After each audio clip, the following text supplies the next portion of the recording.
Give me five guys that people that's in dynasty leagues Mm-hmm. should be buying low or drafting at a discount. Five Okay. guys. All right. So I won't go into a big soliloquy on each man, but I'm gonna kind of give you five that I think that you can probably get at a discount right now, especially before a lot of moves are being made. Right. Mm-hmm. So I'm gonna start with the main one that I really really like, and that's Michael Thomas. Michael Thomas is one of those names that is recency bias involved. Um, People forget who he is, how great he was. You feel what I'm saying? Especially sitting out a whole year. You know what I mean? And it was just what 2 years ago that he was wide receiver one in the in the league, right? Mm-hmm. So the whole situation right now in New Orleans is in flux.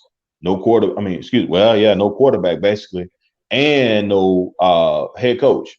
So we don't know what direction they're going in. Excuse me, I'm sorry. You're fine. You're fine. What direction they're going in right now, right? Mm-hmm. So it Mm-hmm. could be and the cap situation is kind of out of hand. So there's a possibility that they can move him, right? So Mm-hmm. let's look at that option. If they move him to a team, prime example, he might end up back with his old OC, Joe Lombardi, uh, in I don't want to say Kansas City, the Chargers, right? Mm-hmm. If Mm-hmm. he ends up with the Chargers, bro, you talking about a guy that can go from obscurity to wide receiver one.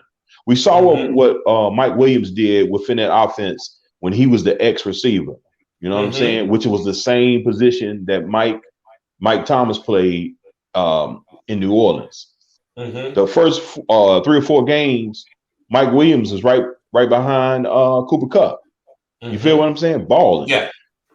And so, in my opinion, others might have different opinions, but in my opinion, Michael Thomas is head and shoulders above Mike Williams. So you get him in that offense, you got some on your hands. So long story short, he'd be a guy that I would probably go and maybe, do some fillers and see if you can get him, because right now you could probably get him for little as nothing.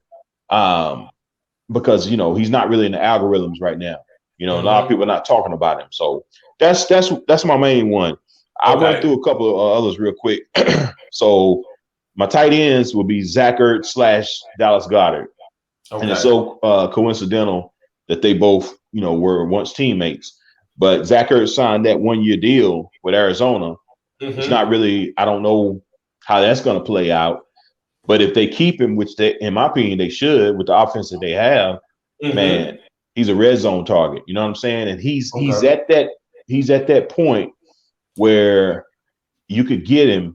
They don't. This is how I play Dynasty. Everybody else might play it differently. I know he's an older guy, but I'm trying to win right now, right? So I'm Mm. trying to make adjustments and use the least amount of asset that I can to get the biggest value, right?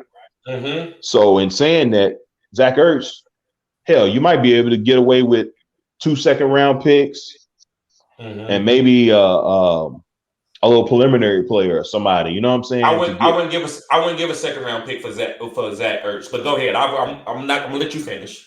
right. No, that's cool. That's cool. I mean, I feel you, but it depends on how your team is structured, right? Yes. So Yes, let's it say does. if a guy has got a superstar team, or he's kind of loaded in every position except the tight end position. Well, we saw what Zach Ertz did in that little window when he came to Arizona. I think he Mm-hmm. finished around about tight end 5 or 6 within that time frame from week 9 on, something like that. Mm-hmm. Mm-hmm. So he put up big numbers. Okay. Uh, and his counterpart Dallas Goddard in Philly. I like Dallas Goddard going forward with Jalen Hurts. They showed rapport, a lot of chemistry together. So that's a high target guy. So I like him. You could probably get him as well Mm-hmm. on the sheet. Tony Pollard is the other one. Mm. His value is a No, little. get off my Cowboys. I don't Hey, want. hey, Don't listen. bring up. Don't talk about my Cowboys on live, bro. You ain't got. You Hey, talk about your Pittsburgh Steelers. No, I'm just playing. Go ahead. hey. Hey, it hurts me to even say it, but you know what I mean? I had to give it, give credit where it's due, right? Yes. Tony Pollard, the way he was used. Now, listen, I still think that him and Zeke are going to be used in tandem, right? Mm-hmm. But for PPR purposes, Tony Pollard is a great value, and I think his usage will be slowly increasing as the years go on, especially next year, because I think they're going to continue to use Zeke in the roles that they've used him in. Tony Pollard might see first and second downs. I like that. I see the little star. I just want to tell you, I appreciate what you're doing right here. I really do. Hey, I'm Hey, I had to put my heart aside. I had to Okay. go with my Okay. head. You see, I'm Okay. rocking a P. I'm representing Pittsburgh, but yeah, man. So Tony Pollard is another one that I think some people could get. For not a real high price tag right now, but he Mm-hmm. can give you in PPR. He can give you high RB2 numbers Mm-hmm. and with the opportunity of RB1 numbers if Lord forbid something happens to Zeke, right? Yes. And especially in that offense.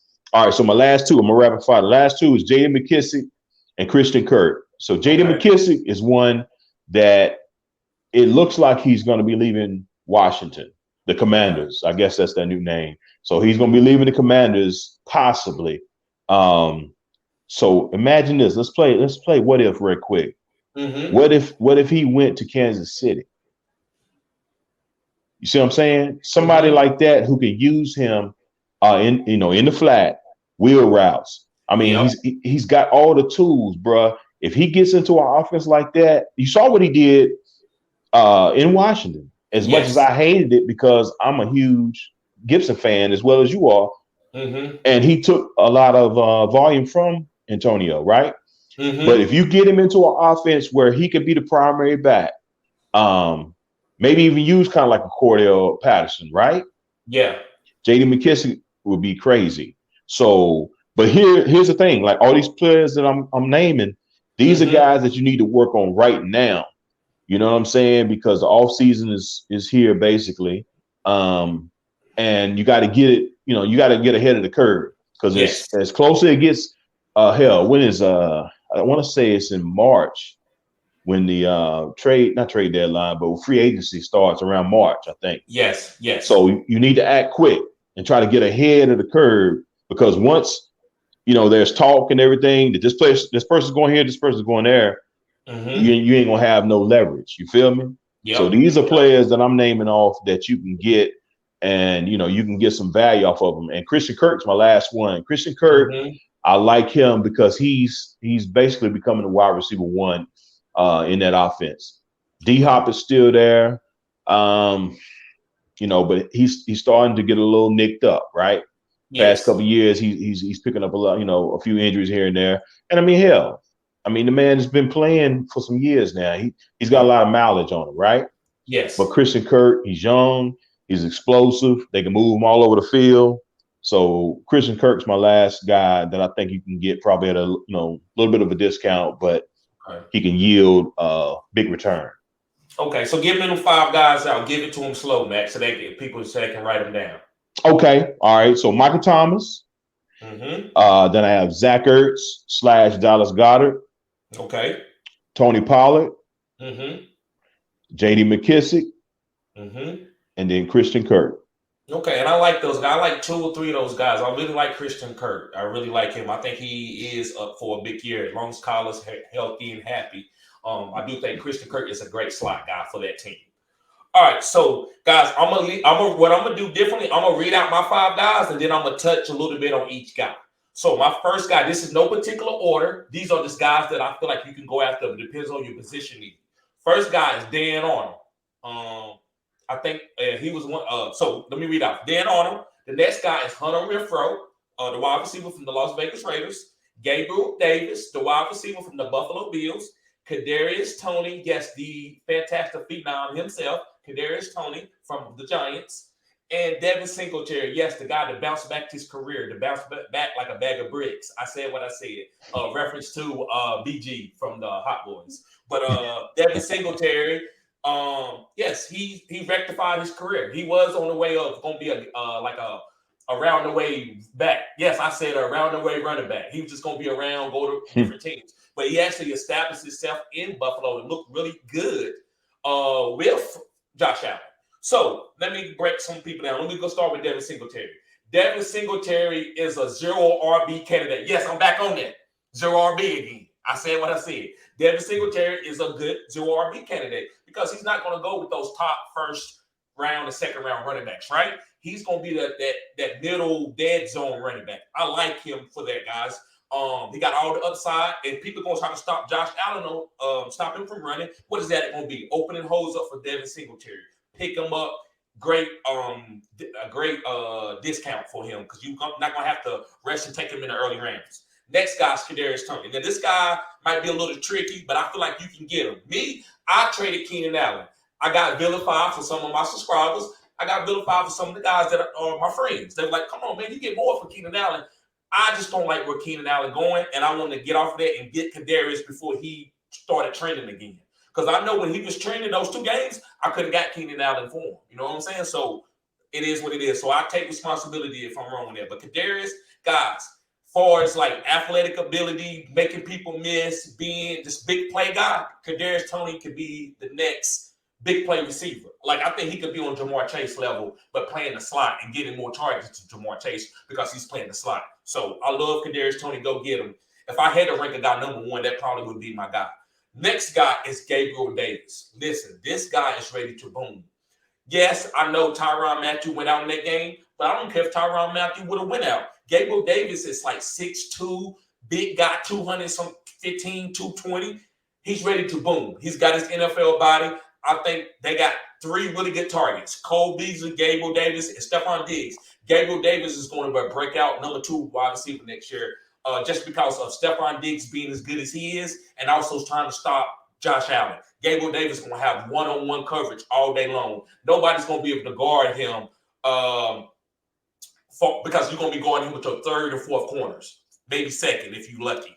The next guy is Hunter Renfrow, and this is Cooper Kupp 2.0, and I had to put this guy because I want to come at Mac because he's been talking about Cooper Kupp. I'm tired of hearing about Cooper Kupp. Cooper Kupp is good.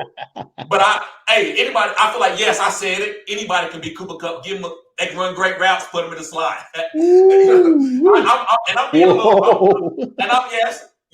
a little bit, I'm ranting a little bit. But listen, Hunter Renfrow is going to be really good. He wasn't good enough as short area routes. He's just as good as Cooper Kupp, but he's not good going deep like Cooper Kupp yet. Cooper Kupp is a great deep receiver too. Don't people sleep on him with that.